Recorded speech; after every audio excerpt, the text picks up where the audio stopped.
పరిచర్యను చేయుట కొరకే పరిశుద్ధుడా నీ కృపనిచ్చినావు. మనుషులకు కనబడవలనని వారి ఎదుట మీ నీతి కార్యము చేయకుండా జాగ్రత్త పడుడి.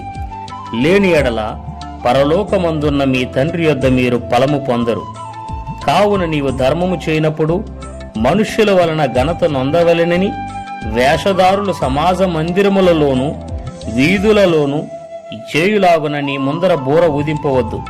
వారు తమ ఫలము పొందియున్నారని నిశ్చయముగా మీతో చెప్పుచున్నాను.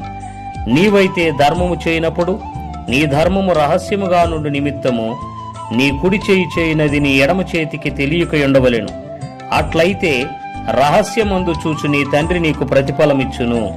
మరియు మీరు ప్రార్థన చేయనప్పుడు వేషధారుల వలె ఉండవద్దు, మనుష్యులకు కనబడవలనని సమాజ మందిరములలోనూ వీధుల మూలల్లోనూ నిలిచి ప్రార్థన చేయుట వారికిష్టము. వారు తమ ఫలము పొందియున్నారని నిశ్చయముగా మీతో చెప్పుచున్నాను. నీవు ప్రార్థన చేయనప్పుడు నీ గదిలోనికి వెళ్లి తలుపు వేసి రహస్యమందున్న నీ తండ్రికి ప్రార్థన చేయుము. అప్పుడు రహస్యమందు చూచు నీ తండ్రి నీకు ప్రతిఫలమిచ్చును. మరియు మీరు ప్రార్థన చేయనప్పుడు అన్య జనుల వలె వ్యర్థమైన మాటలు వచింపవద్దు.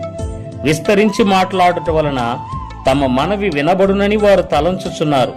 మీరు వారి వలె ఉండకుడి. మీరు మీ తండ్రిని అడుగక మునిపే మీకు అక్కరగా నున్నవేవో ఆయనకు తెలియను.